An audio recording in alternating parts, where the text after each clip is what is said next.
would you please check your ideas and opinions at the door? All your philosophical and religious views, all your logic, because I say check it at the door advisedly because you can pick it up again when you go out if you feel unsafe without it. I'm not trying to argue you out of your opinions and views. I'm merely suggesting that for the sake of an experiment, you temporarily suspend them.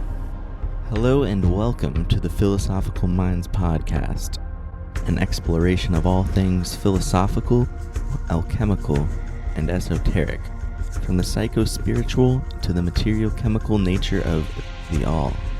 Join me and my guests as we inquire into the liminality of mind and matter, and tend to the fertile soils of awareness and perception while facilitating an expanded consciousness from the individual to the collective.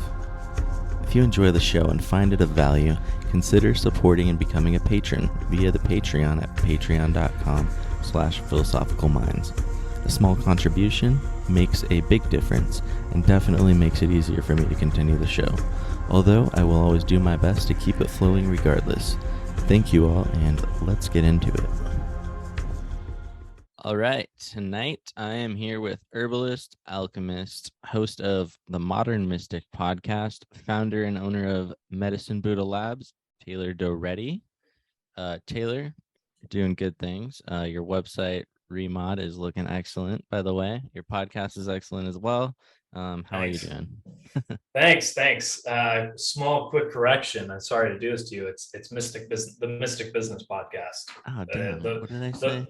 You said the modern. That was an old name that I probably bounced around with you, but it's all right. Apologies. Yeah, it's okay. Just in case anyone wants to search it.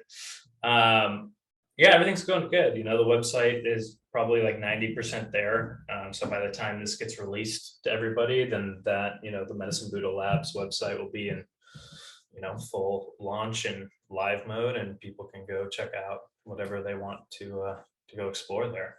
Definitely. So, astrological microdosing, that is going to be kind of the general overview subject of this interview. I love this term. This is a term that you brought to me. Some people may hear that word microdosing, and the psilocybin is a pretty popular thing with microdosing these days, so they might be thinking of that in terms of how they're associating it. And I know that you do have a planetary alignment set available, and so maybe we could discuss the idea of what astrological microdosing is, and then you can kind of walk me and the listeners through, the astrological correspondences and how they pertain to the planetary alignment set, and how that can be utilized within, ritual or whatever. So, yeah. Yeah. I think to help set the stage there, I might want to share of how this kind of phrasing, how this terminology, was something that I kind of created and wanted to share with people that might really help set the stage. And, as you've had me on here before, and if anyone there knows me or some of the work that I've done, I started studying alchemy back in 2016, and was just kind of assisting in a lab, my friend's lab at the time. And I was introduced to very powerful animal spagyrics and metallic oils very early on, before I had gotten to the chance to work with any of the plant realm. This was at the time where I just started studying traditional ceremonial magic. I started working with a teacher who was able to actually shift your awareness to where you actually are experiencing these different spheres of consciousness that are associated with the different sephiroths on the tree of life, and not just make esoteric study an intellectual thing, but a very experiential thing. And so when I first started working with alchemically produced products, the one thing that really stuck out to me was how my entire experience and awareness of life became continuously more aligned with the archetype or the planetary influence of that metal or of that animal, for example. Animal is a little bit more archetypal. There's a lot more physical sensations and sensorial experiences that that were created as a result. Excuse me 1 second. And so I didn't know this at the time, but that was a very uncommon path for someone who first just found about, was introduced to alchemy kind of like out of the blue, synchronistically out of the blue. And over the past 5-6 years, as I've been studying more, integrating and starting my own laboratory practice and starting to create something to share with others as an expression of what I've learned and part of like my path, I started to see that a lot of the alchemical world is kind of focused and aimed for people who are already studying or involved in alchemy. And there's kind of a big gap, at least that I saw, from people who work with herbs as herbal supplements, and then people who are approaching alchemy as a path for spiritual, psychological, emotional, mental, physical transformation.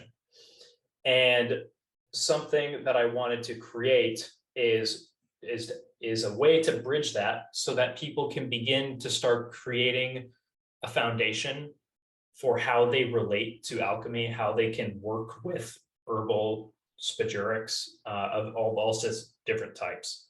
And so part of what Medicine Buddha's like phase of life that it's in right now is creating very approachable, tangible, and powerful herbal spagyrics that not just help influence the physical body to become more harmonious, but can also touch on the mental, emotional, and spiritual facets of one's being.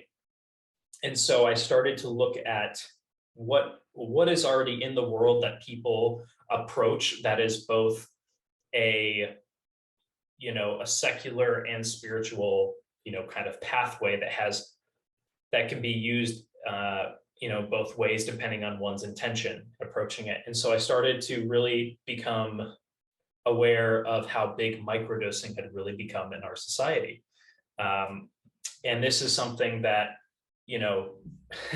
years ago was really only utilized by kind of like the fringe, new age spiritual communities. And it's now started to make its way into more and more acceptable standards of pop culture. And now, whatever that is that you're microdosing, whether some people decide to use psilocybin or any other types of therapeutic or psychedelic, whatever that is, I found that when you take spagyrics, you can essentially use two ways to work with them. You can take them from a therapeutic standpoint, which you're taking larger dosages and you're looking at more of harmonizing physical ailments, mental or emotional ailments. And then from my own work, I started seeing, okay, what is that minimum threshold of spagyric tinctures, of herbal products that you take that you still get the mental, spiritual, emotional benefits from? And through some of my own work, I just started to experience that, you just, if products are properly produced, and if they're philosophically correct, and I add my own kind of twist at the end that is a little bit more magical and esoteric in nature through a different ways of empowering the final product, that you can create a very powerful spiritual medicine that becomes very tangible and palpable, not just physiologically, but you can start to see those effects in one's life. And I started to reflect on some of those early stages of experiments that I had through animal spagyrics and metallic oils and things like this. And, some of the really big lessons was starting to study those different hermetic principles, learning about the alchemical 3 principles, understanding the law of correspondences, and so on. So where this kind of all started was looking at how can I make alchemical herbal products tangible, approachable, and accessible to an individual who knows nothing about alchemy. Because to be quite frank, there's most, like I mentioned earlier, most alchemical content and education is focused for people who are a little bit more in the mental, masculine, esoteric kind of traditions, whether that's through Rosicrucianism, Hermeticism, Kabbalah, so on and so forth. Those are kind of the main spheres that people encounter alchemy. And I wanted to create a bridge that made it a little bit more approachable. So we look at the law of correspondences, and we start seeing this main axiom that we see throughout all of alchemy of as above, so below, as below, so above, and as within, so without. And if you start getting a little bit more deeper into it, we see that the primary theme of alchemy always relates back to consciousness. And this is something that we find in every facet of life. And if we distill it down, it's the only thing that truly does exist. And everything that we're experiencing outside of ourselves is a reflection of what is happening inside of ourself. And so this is where we start to see that the law of correspondences starts to really play out in this beautiful synchronistic dance of life. And you can call it like the dance of Leela, like the play of life, and how things begin to structure and express themselves outwardly. So when we start to look at the planetary side of it, you know, we just kind of gave the crash course version of correspondences and how it relates to alchemy and Hermeticism. And go a little bit deeper into it. But the planetary side is where we get the astrological thing. And everybody seems to be all super into astrology nowadays, more than what they were 5, 6, 10 years ago. You have major, kind of brands that are starting to post horoscopes. Like, I don't know if you saw this about it like 6 months ago, Target started creating like clothing lines and product lines that were focused on like young adults, like zodiac signs, like their sun signs. I did not see and so it's really interesting. So we're starting to see this more watered down esoteric, this watered down esoteria starting to integrate itself more and more with our daily world. And so astrology, I think, is a very easy, approachable way that people can be introduced to some of these macrocosmic forces that influence our lives through time and space.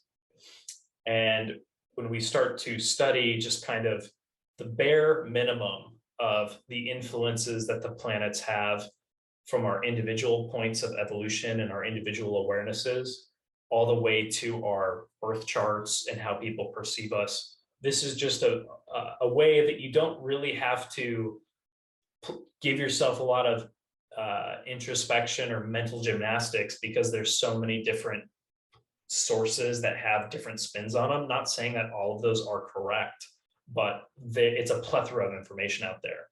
And everybody has, when I say everybody that you and I would probably hang out with, or would probably listen to this podcast, but everybody has like an astrologer that they like, or, a human design reader or whatever, right? People, that's starting to be a more common character role in people's social spheres or their internet friends.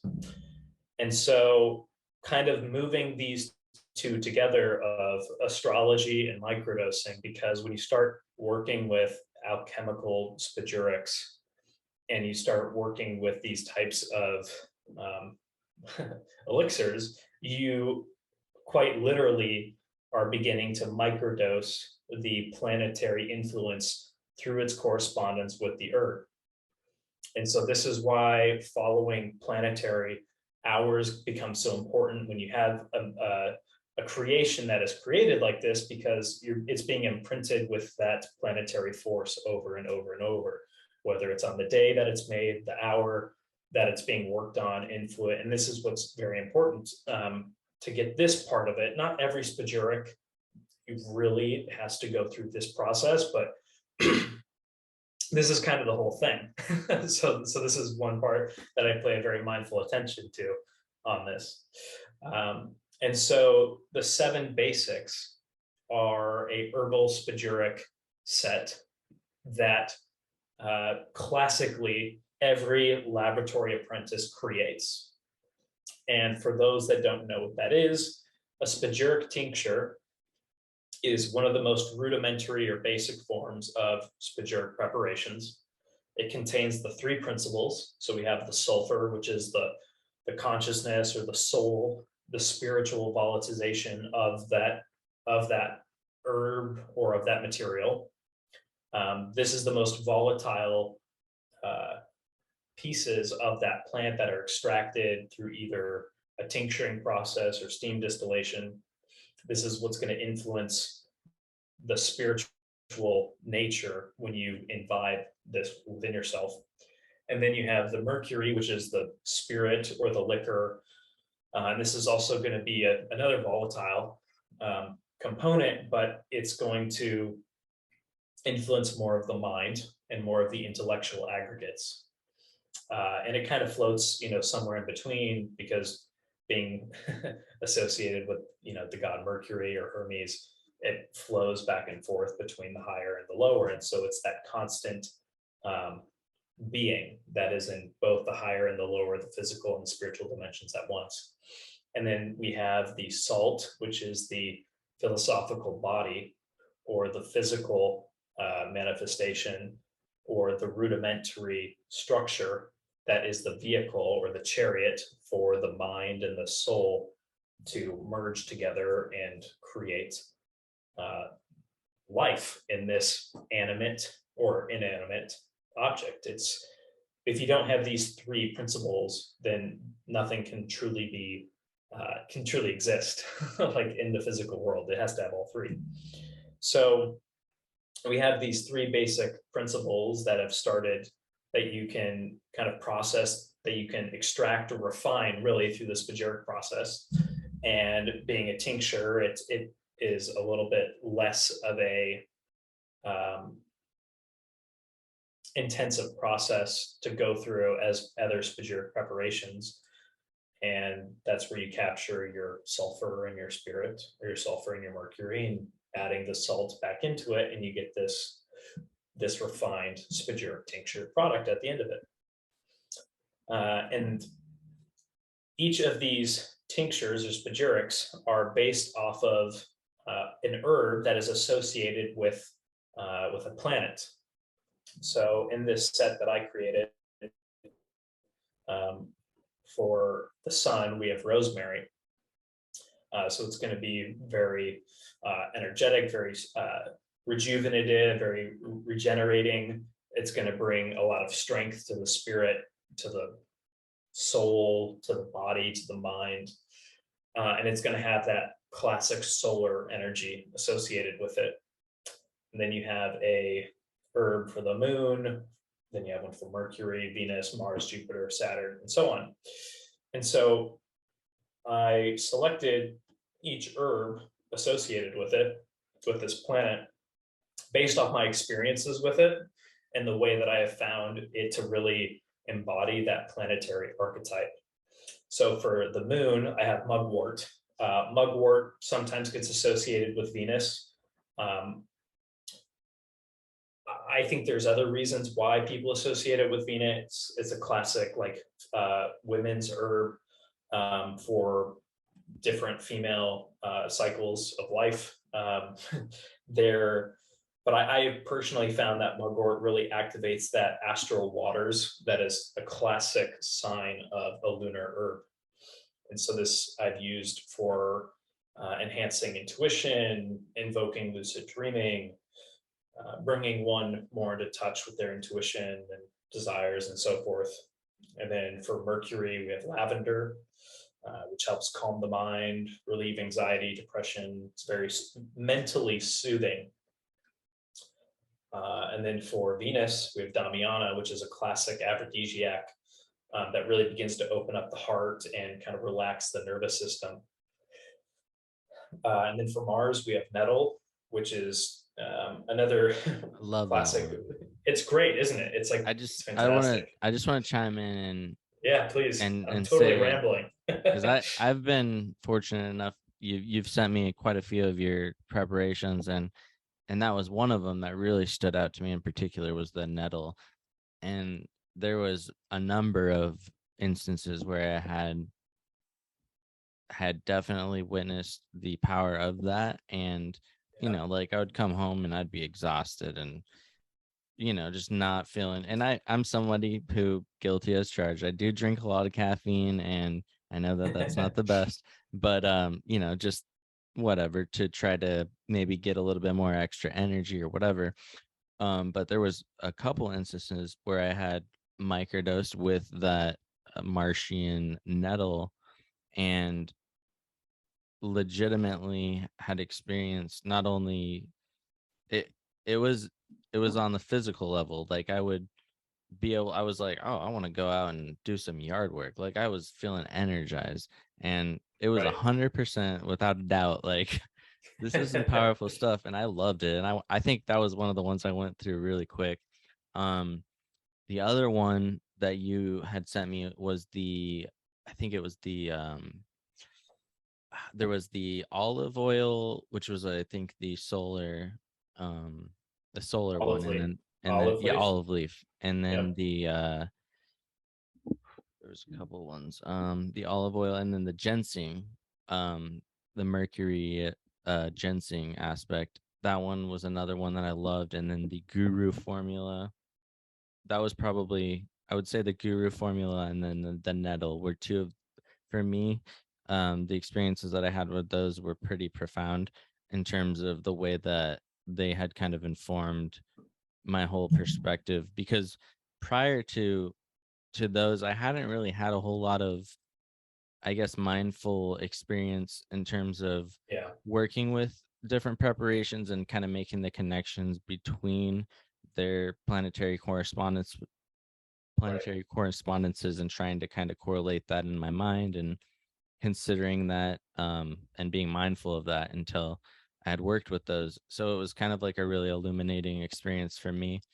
And yeah, so just wanted to kind of bring that to light and give a shout out, because that definitely, those were definitely extremely valuable and legitimate experiences in terms of my personal experiences with those. So just wanted to throw that out there.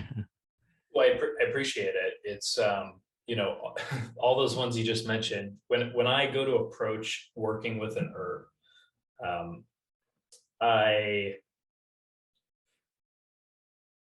look at not just the physical compounds or the traits of the herb, like the way that people traditionally use different herbs in like traditional herbalism to ingest it, but I look at the magical uses of the herb, um, the folklore behind it. You know, for example, like nettle. Nettle is used in like several different like witchcraft traditions. It's used in several different indigenous traditions, both for healing physically, but also as like a magical herb. And so um, this is where, you know, my my training or my path in all of esoteria is not just through one lens. It's through several different traditions that I've been initiated into over the years. And you know, the basis of where I get a lot of my herbal selection or information from is from more indigenous or native sorcery traditions. And so in these traditions, you're working with the spirits of the herbs, you're working with nature spirits. And so when you start to establish that connection with the actual spirits of the land, you start to commune with the intelligences of these plants, and you begin to uh, relate to them and understand how they want to be worked with and how they want to be utilized. I can give you a whole example. Like when I just went to Mexico a couple weeks ago and studied with my teacher's teacher. He's a 108-year-old Yaqui Indian who Wow. lives down in Mexico. And he took us to this town in central Mexico called Ocampo, where he grew up. and he showed us like all these just in like these natural healing herbs that grow everywhere, and they look like weeds. Like they just look like common weeds that you would never expect could have amazing healing properties to them. And there's a couple herbs he pointed out specifically where he said, hey, this is really good for, you know, kidney stones or inflammation in the stomach or something like that. But then he said, like, he took this exact same herb and said, if someone gets in a car accident or has PTSD, you smack them with this herb like several times across the chest and across the back. And the spirit of the herb will help like take away the PTSD. And and I'm like, okay, like, you know, why not? Well, I'll give it a shot one day. But it's just interesting because that is not really like a classic, like it doesn't have a classic correspondence to its physiological healing property. And this is where I think there's still a huge gap in research between just correspondences of both physiological healing, mental, emotional, or spiritual healing, is that a lot of these herbs that are used in magical traditions, they're used physically, but the relationships aren't clearly there unless you experience this firsthand. Yeah. And so with selecting some of these herbs, I approach them knowing that this is more of a magical used herb. And so then I learn the healing effects of it after, like the guru formula, for example. Those 3 herbs that are in it, it's olive leaf, American ginseng, and ginkgo. And my Tibetan Buddhist teacher really was a fan of those 3 herbs. And he was a big fan of them for processing migraines as a result of different Kundalini experiences that might, that as you're going deeper in your meditation, you're going to get access to a lot more energy, and sometimes that can cause migraines. And so that's what he used ginkgo for, to help relieve the migraines as you begin to strengthen your psychic abilities. That is something that might commonly happen physiologically as a result. Or American ginseng, because it's a better replacement than coffee or caffeine. It's also very powerful for like very focused meditations. And then olive leaf, because it has a compound called olpernephrine, I think is how you pronounce it, but essentially it's a compound that you can take in your diet every day, and it really helps flush free radicals out and really slow down the aging process in the body. And so I took these 3 herbs, found a good ratio for them, and then began producing it that way. And that's how the guru formula was born, was just based off the inspiration of a teacher that I'd had that used these for both physiological and spiritual healing purposes. Well, what's really interesting is I took that exact formula to my benefactor's teacher down in Mexico. His name is Cachota. You can search him online. He's a very internationally well-known kind of elder in the indigenous tradition. He taught a guy named Carlos Castaneda back in the 60s. Wow. And that says a lot right there. Yeah. If people don't know. Yeah. He was kind of the chief inspiration for that Don Juan character. And so I took this formula to him, and I said, hey, this is one that I produced. And he grabbed it, he felt it, and he instantly said, you know, he called it, he said he should name it the Vision Quest formula. And he was like, this is going to be really good for clearing, like for helping people be able to see. And he didn't mean physically, he meant like psychically, and developing spiritual clarity from that intuitive space in the third eye.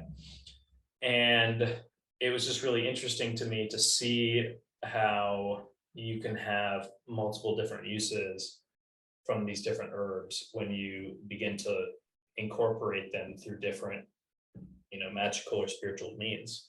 And so looking back in retrospect on how that formula was created, the original intent I had for it was I wanted something that could be utilized as a daily supplement to help one focus, get rid of any mental pressure that might be accumulated as a result of our day-to-day stress and lives, and also something that could be used as like a physical rejuvenative. And then after discussing with him about the formula, I saw that what he was pointing out was essentially the exact same thing, but just from a different paradigm, a totally different paradigm.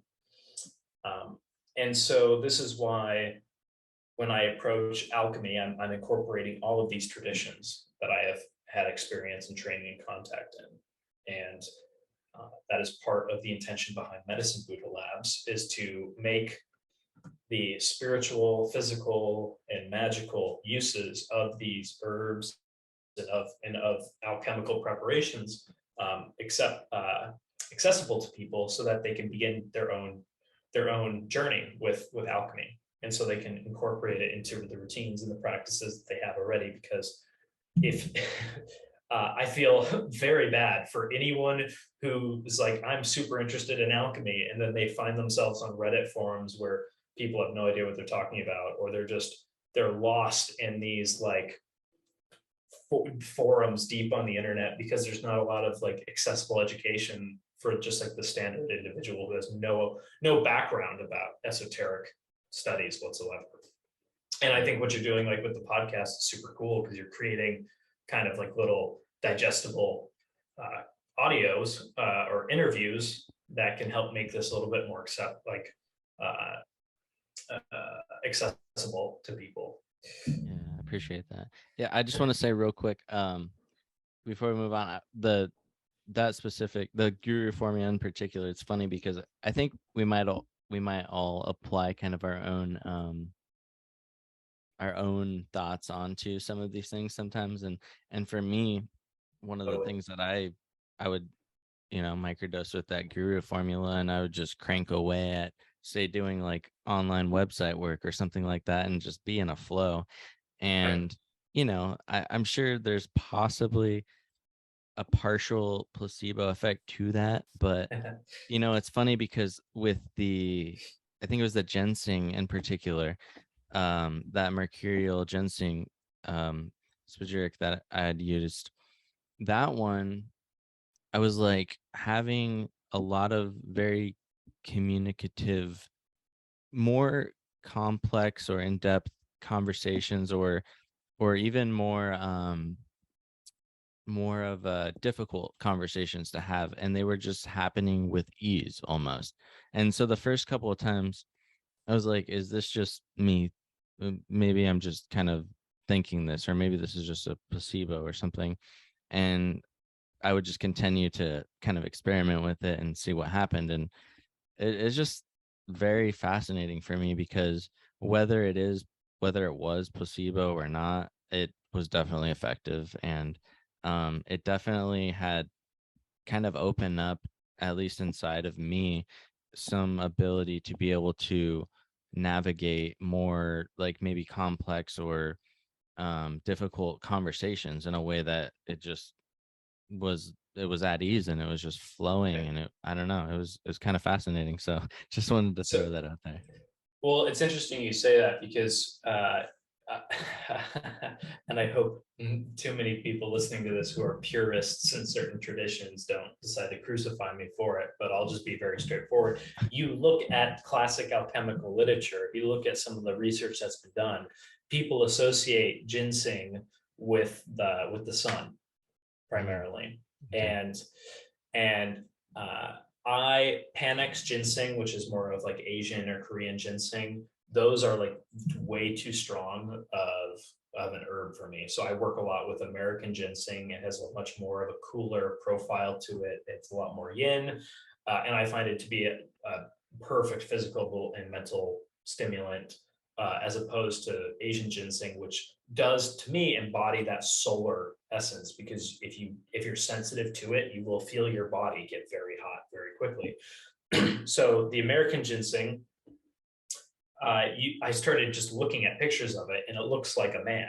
Like this was a common thing that even Taoists wrote about, is it looks like a human. And so herbs that looked like a physical body, they associated with being applied to the whole body. And so you start looking at how the structure of the roots are, you look at some of the compounds, and it very clearly influences the nervous system too. And this is something that we find to be very common in mercurial plants, is its influence on the nervous system, the spinal cord, and the different hormones and the body. I was even honestly a little bit doubtful before I engaged it. I was like, you know, because I've had ginseng and other forms before. Right. So I wasn't necessarily even expecting anything in particular. I just noticed it, and I noticed it as a pattern. And so I was like, okay, there's something to this. So yeah, go on. Sorry, I just wanted to interject. No, you're right. And that's part of the refinement process when I'm creating when I'm working with these plants and I'm going through the alchemical processes, is that I'm slightly attuning it to the planet that I want it to really be imprinted with. And then at the end of it, when I do my own kind of like magical refinement to it, there's and to be quite frank, I'm not doing anything ceremonial. I'm not doing Kabbalistic or Hermetic magic to it. I'm actually using more of my shamanic training, and I'm accessing these spheres and these dimensions, and I'm imbibing the final product with that wavelength from that dimension. And so the only way I've been able to learn this is through the different sorcery and shamanic training that I've had with my teacher and with his benefactor Chora. And so that is kind of where I'm bridging some of these things, is kind of combining all these together to really see how far we can push the true alchemization of the final product, right? And so I think following traditional alchemical recipes, there's a lot of merit there and there's a lot of truth in it. But for me, I'm looking to actually rewrite the underwriting energetic code of these products, and that to me is the alchemy of it. Is you're changing the vibration, and this is something that Paracelsus and all these other alchemical figures wrote about, is raising the vibration of the product. Jean Dubuis as well. Yeah, totally. And so they talk about it all the time. But for me, I'm actually looking to change the resonance of that base layer of what it comes from, into what direction can we nudge its evolution into. And this is no different than what happens in any sort of esoteric path. You're like, for example, if you're working with a Kabbalistic system, your vibration is changing based on what sphere of the tree of life you're working in. And working with an alchemical spagyric is no different. You're just rewriting that base layer and kind of shifting its vibratory nature in that way. And this is really where we start to kind of get into the communion process of alchemical microdosing. And so you have a spagyric, or a product that has a refined nature of its three principles of the mind, the body, and the soul. It's been imprinted with the planetary energy and influence through its creation process, and then through correspondence and through your own intention of working with it, you are imbibing that vibratory signature on a physical, mental, and spiritual level to align your awareness with that sphere of attention. And this is really starting to kind of combine magic, alchemy, sorcery, and multiple traditions into one, because you're learning how to shift your attention through nothing but your intent, but you're also communing with an external consciousness that is found in these herbs.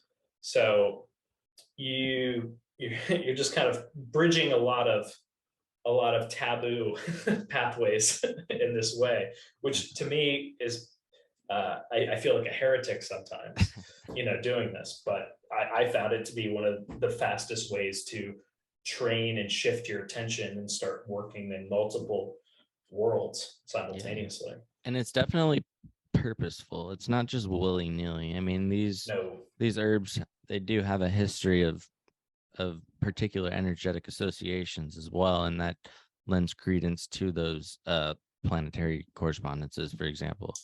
And so let's say that someone is getting, started, and they're just hearing about alchemical preparations, and their interest is definitely piqued, and they're intrigued, and they want to know more. And so, like, in terms of dosage, like, what would you say is a general rule? Because I've definitely had my experiences in screwing up on this. But what would you say is a general rule as far as dosage is concerned? Like, how should somebody approach that? Like, they get a spagyric, they order something from you, they're like, I want to work with this, I want to get in tune with these planetary archetypes or whatever. Yeah, what would you say to that? So on my website, next to each product, I have kind of like a breakdown of like what energetics are associated with it, what physical, systems they work on. And then I also have a suggested or example dosage that I would recommend. And, all of everything I create is concentrated to a degree. And I have it broken up on my website between tinctures and topicals. And then I have the entity collection, which is going to be focused more on initiatic spiritualized medicines like enses or quintessences, or quite frankly, types of plants that are a little bit more spiritual in nature in the types of and how I produce and how I kind of process them. And so when you are looking at getting started with it, you have to start with what is your intent, for working with this product.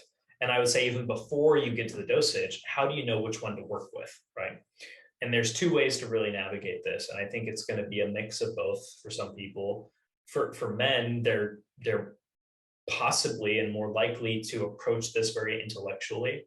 They're going to say, okay, my emotions need work. I'm going to focus on a Venusian plant. I want to embody this thing, and then maybe they'll see, okay, Damiana or some other Venusian herb is available, and that's their selection process.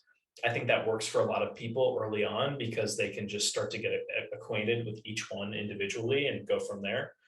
And a little bit more feminine way of approaching it, and this is quite frankly a way that I approach how I work with some of these herbs, is what am I intuitively and naturally drawn to?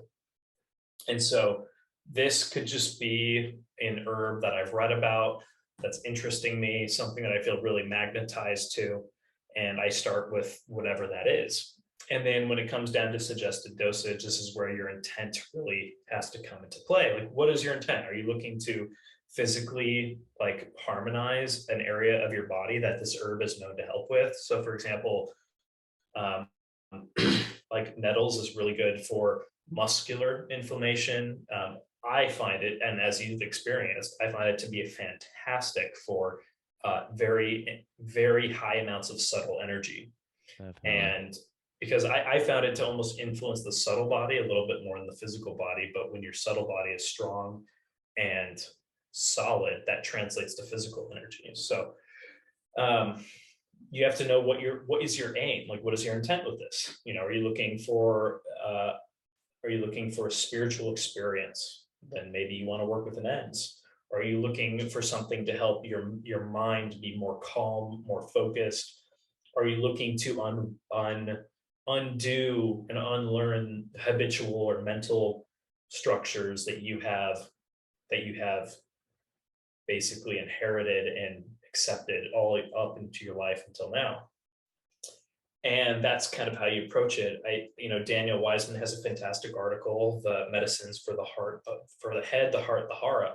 I think that is a great article. I think everybody should read it. It really breaks down like that salt, mercury, sulfur, spagyric production very, very very eloquently, and start there. Know what you want, what area of your body, of your heart, of your mind, of your emotions, of your energy do you want to work on.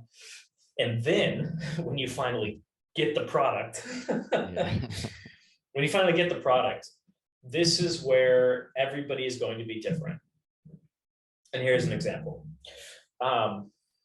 There are some herbs that I work with that have a very, they have a textbook classification of being a warning of being a toxic herb.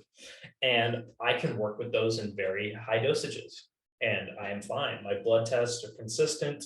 There's not any stress on my liver, my kidneys. Another person might have a very small dosage of that, and it might do horrible things to them. So I always say start small, especially if it's your first time working with an herb. Start small.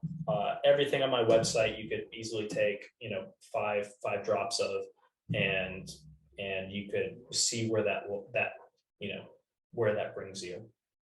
Start with 5 drops in tea, water, under the tongue, whatever, and then start to see how that influences you physically, emotionally, and mentally and spiritually for just like a day or two. Take that for a day or two, maybe do some journaling, do some reflection, see how it influences your meditation, your work, your livelihood, all those things, and then begin to increase your dosage from there. A lot of this all about calibration, I would say. Totally. Yeah, it's all about refined calibration.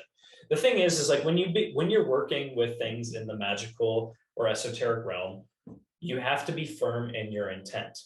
If you don't have a solid intent, and if you are not being mindful, then you will end up anywhere and everywhere because you didn't know where else you wanted to go.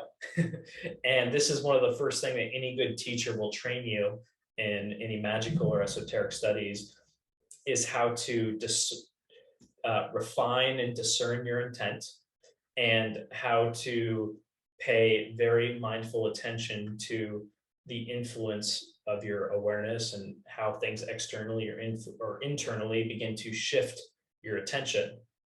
These are really the 2 basic things that you need to go all the way in esoteric studies: is intent and will. Intent, will, and attention. And once you begin to find that calibration, begin to slowly push that envelope. There's some things you may not want to take more than 10 or 15 drops of, and then, but if you're looking for a therapeutic dosage on a physical level to harmonize a body system that has been thrown out of whack, you probably want to see an herbalist like Daniel, or someone maybe local to you, who can really give you that refined take, because they're treating you in a clinical setting. I approach everything from this more of this spiritual setting. Herbalism is a study and part of my path, but I currently do not have, physical clinical herbalist clients, because that's not an area I'm working in right now. So you just have to really be mindful of that and see where these things get you over time. Every 5 to 10 days, you can start to readjust and reassimilate and readjust your dosage. Yeah, I think that's excellent. And I think this might be a good point to talk about, because there's a number of amazing and valid paths in terms of practices that are available for people throughout the world in terms of their spiritual paths or whatever. And so I want to ask you, why spagyrics? What sets alchemy apart from the rest? Say they can get into, say if you go to the store and there's a variety of herbal tinctures that you can get at, just your local market. Why would they just not do that? Why spagyrics? It's a good question. And I think if you're looking to treat something physically, you could go to any, health food store and get a basic watered down tincture. And because most people are just so depleted of minerals, and most people's systems are kind of imbalanced, that they're going to find benefit of that, Sprouts Farmers Market, tincture. I know I did. When I started taking herbs, I was taking Nature Valley, herbal pill capsules, Yeah. and I was still finding benefit from it, Yeah, for sure. So spagyrics have a very extensive history of efficacy. They laid the foundation for pharmacopoeia, and the processes that they're going through are combining the total bioavailable value of the plant. Warren, for example, from Evolved Alchemy, I think he has some of the highestly concentrated spagyric tinctures you could probably find on the market. I read in his article recently that his mushroom tinctures have like 10 grams of mushrooms in every single bottle, which is a lot because most products you're finding on the market are very inadequate. And I know most people who are into alchemy, who are into spagyria, they're using organic products.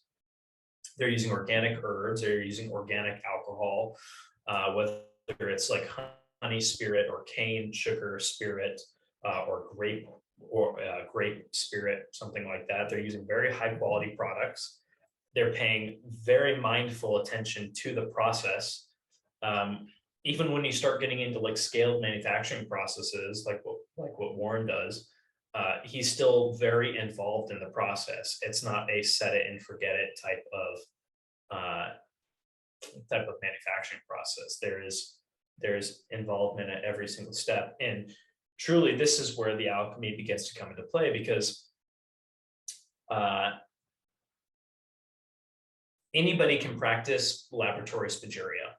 That's not a problem. And you can have a very good quality physical product. Now, the key is that the alchemist is learning how to impress their consciousness into the product. They are altering that spiritual vibratory nature, which is what does a lot of the work behind the scenes. That's not just on the physical level. And anyone could say, well, that's spiritual, you can't prove it, it's not imaginary.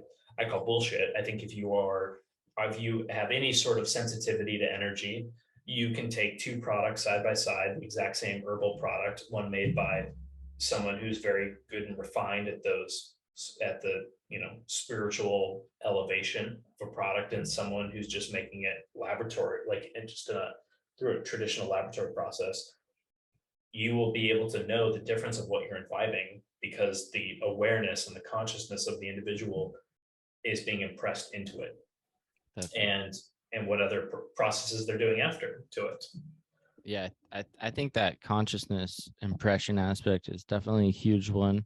And then, like you mentioned, with Warren's work and Daniel Wiseman's work, and I don't remember if it was an article that I had read on Warren's site or Daniel's, or both. I know that they do share a lot of their work in terms of the formation of, I think, what are called micelles. In the spagyric process, it forms these new compounds called micelles, which are essentially rendering those therapeutic constituents more bioavailable. So you're creating a circumstance that's including that salt component once you do that calcination process, that allows for those constituents to be basically more bioavailable and absorbed into your own biology. So that's like a huge aspect as well. And I think it's a big difference. Yeah, it's a huge difference. Definitely.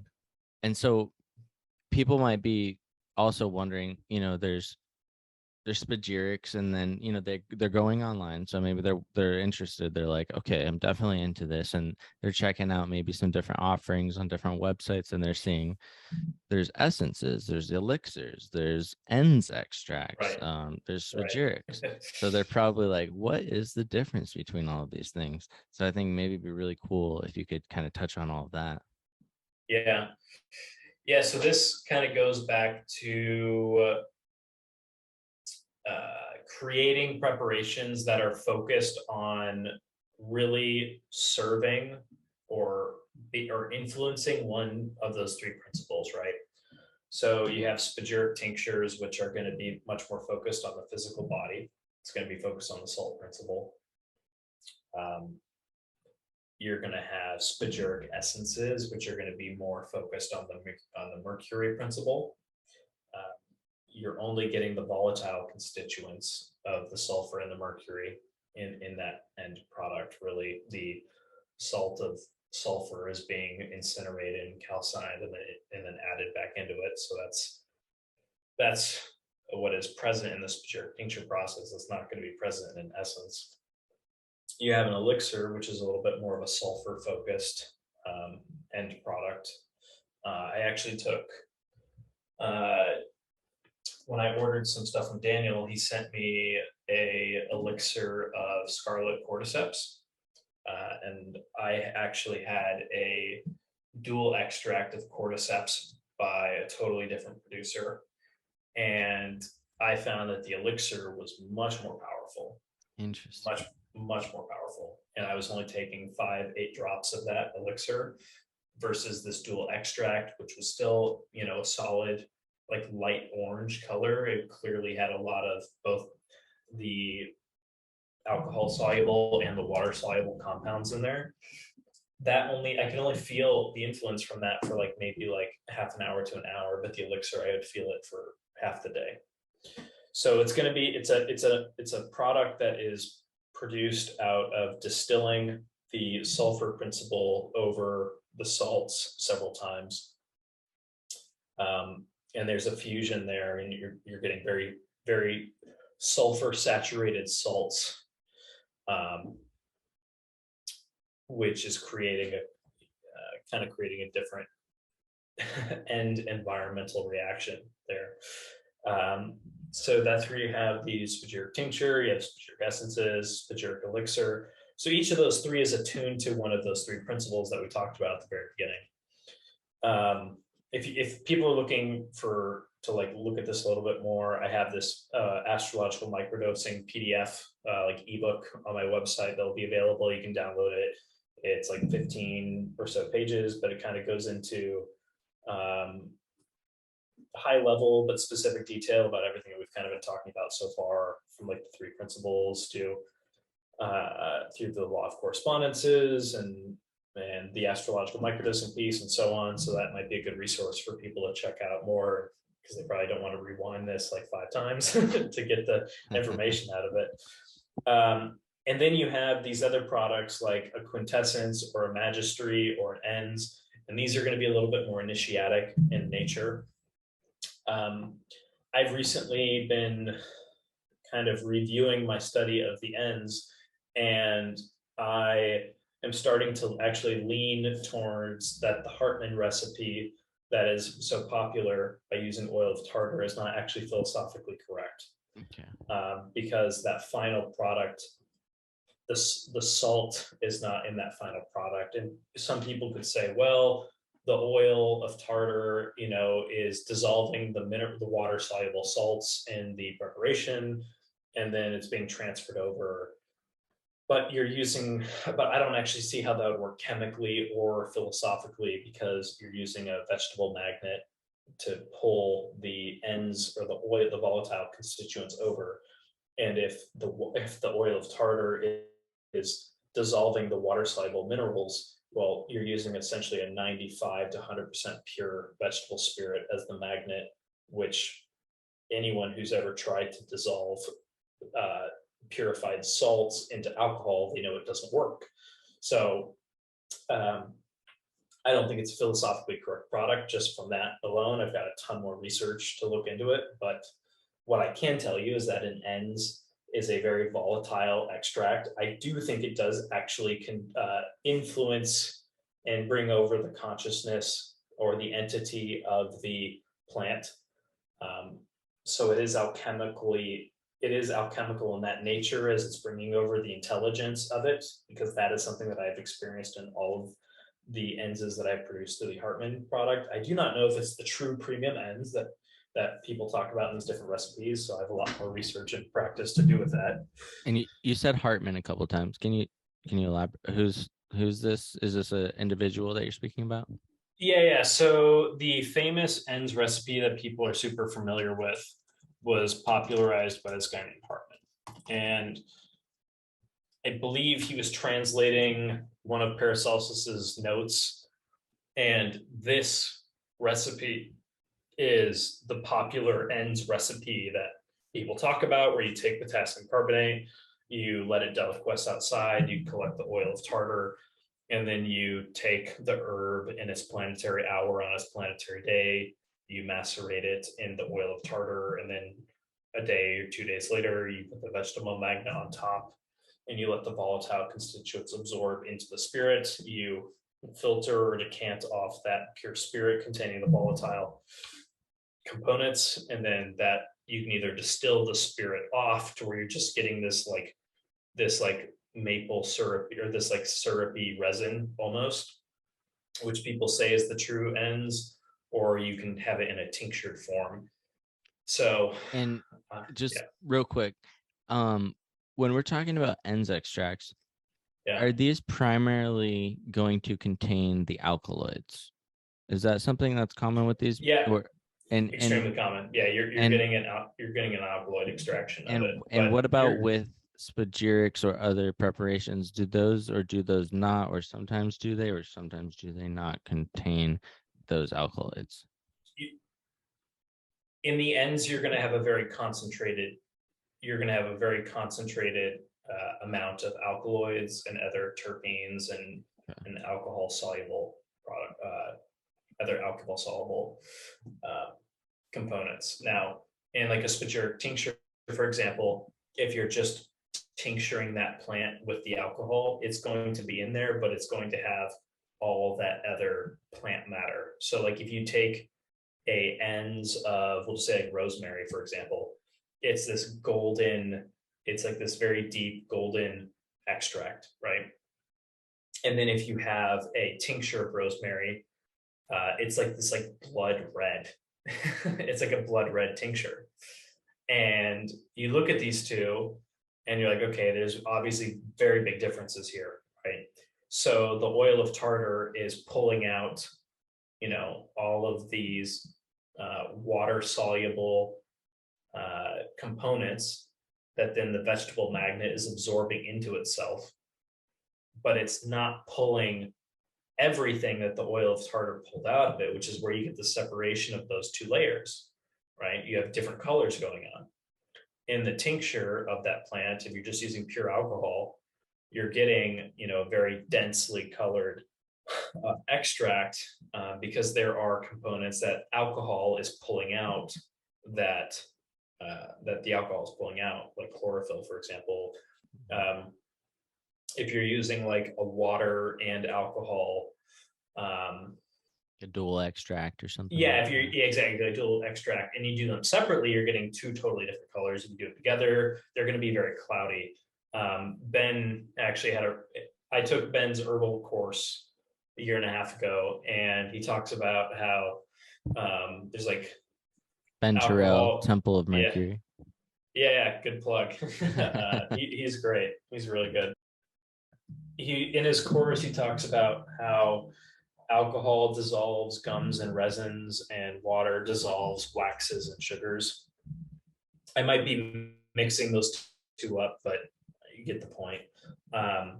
And so that's just something to be cognizant of, because Can you say that again? Can you repeat that? Well, I want to make sure it's correct. Okay. Because what came to mind for me was that volatilizing the fixed and fixing the volatile. Yeah. So I haven't really thought too much about it. I can definitely take that away and think about it. I think that's one way you could apply it for sure. When I look at that phrase, volatilizing the fixed and fixing the volatile, it has a lot to do with the laboratory process alone, right? What's going on in these different processes. But ultimately, everything that you're doing in the lab is just a reflection of what's happening inside of you and the spiritual evolution that an individual undertakes when they decide to follow an esoteric path. And the fixed nature of mankind is the physical body. It's the body. It is the physical karmas, the habit patterns, the experiences, the trauma, everything that's stored in our physical body. And then you have the volatile, which is the spiritual experiences. So when we say that phrase, fixing the volatile, It means we are fixing the spiritual experiences that we have into our into our physical world, so that they're just not spiritual highs that come, give you a bunch of knowledge, and then leave. This is where I think a lot of people in the new age world, they're chasing the next spiritual high over and over and over again, and they can never actually integrate or retain it. And this is where the integration, this is where you get the divine hermaphrodite, or you get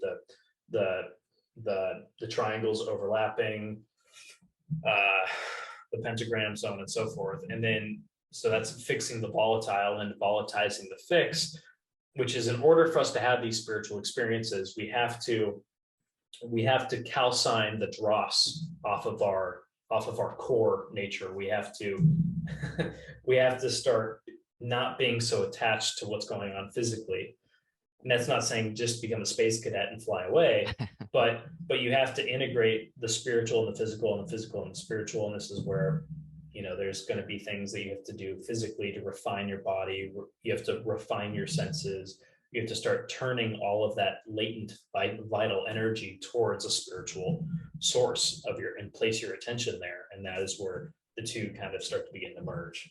Yeah. And I think that within Spagyria, it definitely lends credence to that. Like, in terms of, you could definitely take something, any form of a substance or a drug that might have a very intense experiential aspect to it, that you'd be like, whoa, wow, I could definitely see that.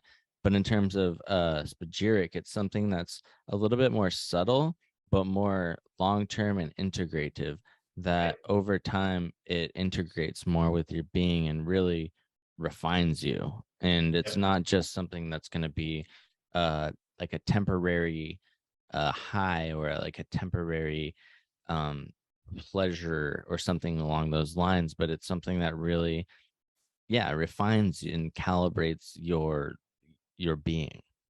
Ideally, right? I mean, that's the purpose of integrating spagyrics into your spiritual practice, right? Is into your experience of life, is so that you can start to integrate that shift of attention into your day-to-day life. And so this is where quintessences and enses and magistries, I think, do a really good job, because there's a lot more spiritual vibrational potency behind those types of preparations, and they can really bring you there, energetically and dimensionally very quickly.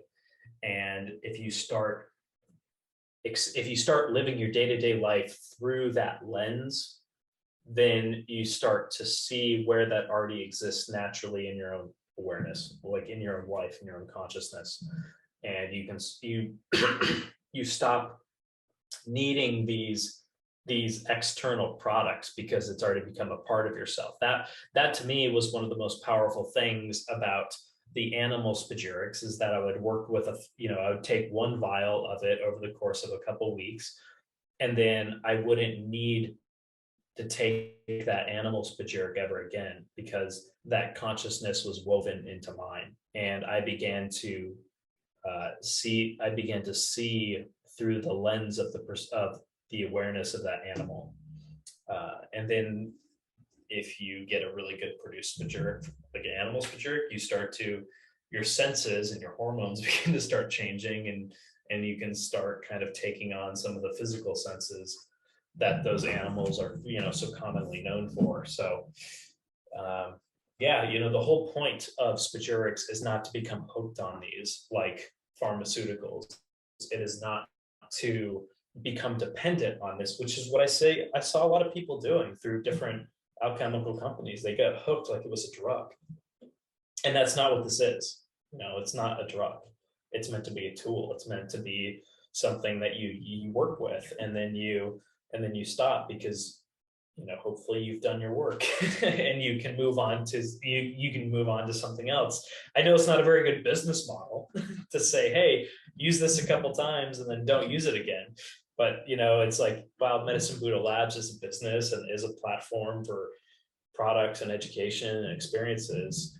It's ultimately about giving people access to something that has worked really well for me, and giving them practical step-by-steps that I wish I had when I first started this. and they can integrate it into their own world, into their own practice, and go as far as they want. They can leave, they can, go on and never look back, or they can continue to, develop this for themselves and start studying alchemy with someone, and then figure out a way to do it themselves. But ultimately, it's just a tool, and a tool is only as good as the hands that wield it.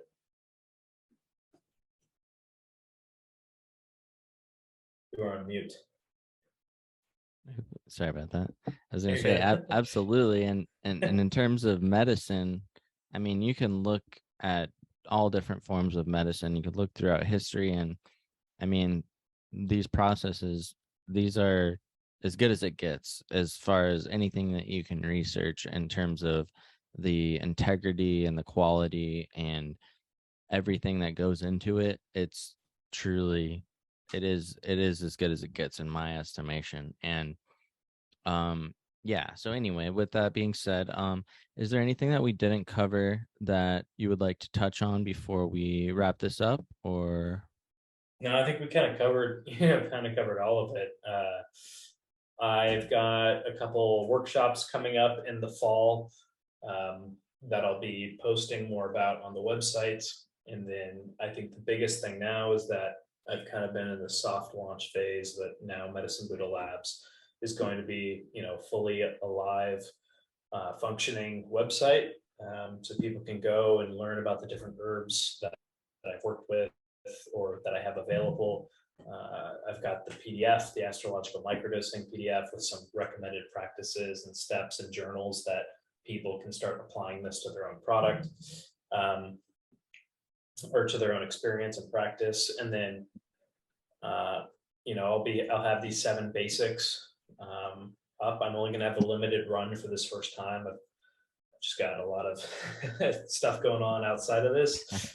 For people who don't know, I'm a VP at a tech company, and so that's kind of my day job, and all of this is what I do after. And so I'll have a limited run of this 7 basic Spagyric tinctures. I think I only have like 10 or 15 sets available right now. And then when that's done, I'll be moving on to the Spagyric essences, and then I'll be doing Spagyric elixir sets, and then enses. So basically, my goal is over the next year to have a 7 planetary set for each type of Spagyric, and so people can work through those in their own way that they want to. And then I've got some extracts that I won't be publicly posting about because they're kind of taboo. They're kind of taboo plants. Teasing everybody right now. Yeah, yeah, they're great. They're taboo plants, so you can sign up for the newsletter. I'll be kind of announcing how to get access to those in the future. Or you can reach out and message me directly and see what I always have available off the website, because there's stuff that I just don't really feel like sharing publicly just yet, but there's things that I always have in my bag of tricks and your arsenal. Understandable. In terms of social media or your podcast, let's give another shout out real quick to those as well. Totally. So my podcast is called Mystic Business. A big part of my path in life has been integrating the physical world of business, marketing, and just kind of that more financial focused capitalistic world with my spiritual work. To me, they've always gone side by side. I've always had different types of businesses. I've always been deeply ingrained. And so Mystic Business is meant to be kind of bridging those two worlds together and give spiritual entrepreneurs tools that can help them create more financial freedom, but more importantly, allow them to walk with integrity, doing what they love for who they love, and really creating a product or a business that really brings something unique to the world and helps an earlier version of themselves. That's what I think business is really all about, is you're providing a product or a service that helps people get to where you are now, and you're just helping a younger version of yourself. So that's what Mystic Business is all about. We've got a new season coming out, which will be entirely business focused. Right now, I've got an alchemy series. So if you're interested in more alchemical content, I've got a sexual alchemy episode with my benefactor, Coyote the Blind. I've got an episode with Daniel Wiseman, got one with Raven. Tim Wilkerson's on there. Yeah, he's great. If you want to know about astrology, I don't think there's a better alchemist, practicing alchemist or astrologer. He's fantastic. And then I'll be having a couple women actually on the podcast to start to hear more about different women's experiences in a very masculine and dominated kind of field of alchemy. And so I think that'll be very, very cool to release, because I haven't really seen a lot of that just yet. But yeah, we'll be having a business focused season next season. But for now, I've probably got about 8 or 9 episodes, like 10 hours worth of content on there. So you can find that through my social media, Taylor Doretti on Instagram and TikTok. You can also find medicinebuddha.labs on Instagram and TikTok. And then you can find the links to the podcast. It's on all major platforms, Apple, Spotify, so on. And then my website is medicinebuddhalabs.com. And you can go read all about my adventures there and see all the different cool things that we have available for the public to utilize in their own practice. Yes. Taylor, always a pleasure. This was fantastic. I appreciate you once again, as always. And until next time, brother. Yeah. Thanks for having me on. It's always a blast. Appreciate it. Definitely.